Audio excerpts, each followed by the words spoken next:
அனைவருக்கும் வணக்கம். இன்றைய தினம் தமிழகத்தில் பேசும் பொருளாக இருக்கின்ற திருப்பரங்குன்ற மலையை சிக்கந்தர் மலையாக மாற்ற வேண்டும் என்பதற்காக ஒரு சிலர் முயற்சி. கடந்த 15-20 நாட்களாக தொடர்ந்து இது சம்பந்தமாக நிறையா விஷயங்கள் நடந்து கொண்டிருக்கு. திமுகவுடைய மணப்பாறை எம்எல்ஏ அப்துல் சமத் போனார்.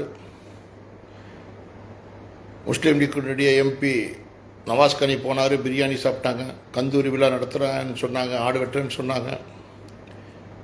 பிரியாணியில் கொண்டு போனாங்க. காவல்துறை தடுத்தார்கள். இதுக்கிடையில் நேற்றைய தினம்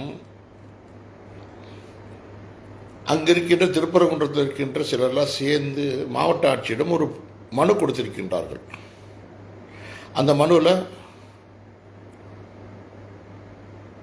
ஆடு கோழி மேலே பலியிடுவதற்கு அனுமதி வழங்க வேண்டும் என்று அந்த கோரிக்கை. அந்த கோரிக்கையை கொடுத்தது ஏதோ இஸ்லாமிய அமைப்புகள் அல்ல. நான் எதுக்காக இந்த விஷயத்தை சொல்கிறோம்னா, அந்த கோரிக்கை மனுவில் கையெழுத்து போட்டிருக்கிறது இன்றைக்கி ஆட்சியில் இருக்கின்ற திராவிட முன்னேற்ற கழகம் திமுக, அதன் கூட்டணி கட்சியான கம்யூனிஸ்டுகள், காங்கிரஸ், விடுதலை சிறுத்தைகள் போட்டிருக்கிறாங்க. நமக்கு புரியாத விஷயம் இப்போ ஒன்று தான். அதில் அண்ணா திமுக சேர்ந்தவரும் கையெழுத்து போட்டிருக்கிறார். அந்த பகுதியினுடைய பொறுப்பாளர், தேசிய முற்போக்கு திராவிட கழகத்தினுடைய பொறுப்பாளர் கையெழுத்து போட்டிருக்கிறாங்க. திமுகவும் அண்ணா திமுகவும் எந்த பிரச்சனைக்கும் ஒன்று சேர்ந்து போராடி இருக்கிறாங்க? யோசனை பண்ணி பாருங்க. இது வரைக்கும் ஏதாச்சும் பிரச்சனைனா ஒன்று சேர்ந்து போராடி இருக்கிறாங்களா? எதிரியே போராடலை.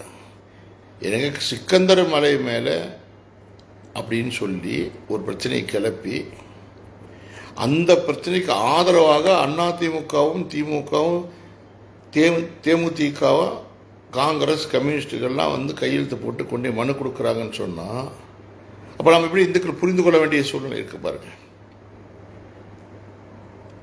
பல ஆயிரம் ஆண்டுகளாக இருக்கின்ற மலை நம்முடைய முருகன் மலை, முதற் கடவுள், முதற் மலை. அப்போ இந்த மலையில் கந்தூர் விழா நடத்துவதற்காக இவர்கள்லாம் போய் மனு கொடுத்துருக்குறாங்க அப்படின்னு சொன்னால் இது நாமெல்லாம் எப்படி வந்து ஏமாளித்தனமாக இளிச்சுவாய்த்தனமாக நாமெல்லாம் இருக்கிறோன்னு தான் கேள்வி.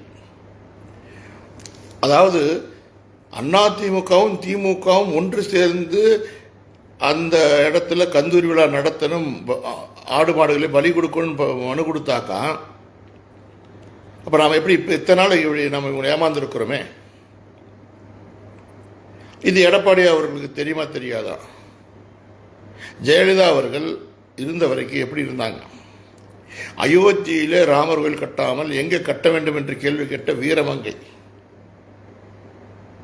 அந்த ஜெயலலிதா அவர்களுடைய கட்சியை இன்னைக்கு எடப்பாடி அவர்கள் எங்கே கொண்டு செல்கின்றார்? இது அதிமுகவுடைய தொண்டர்களுக்காக நம்ம கேட்க வேண்டிய கேள்வி. அது மாத்திரமில்லை சகோதரர்களே,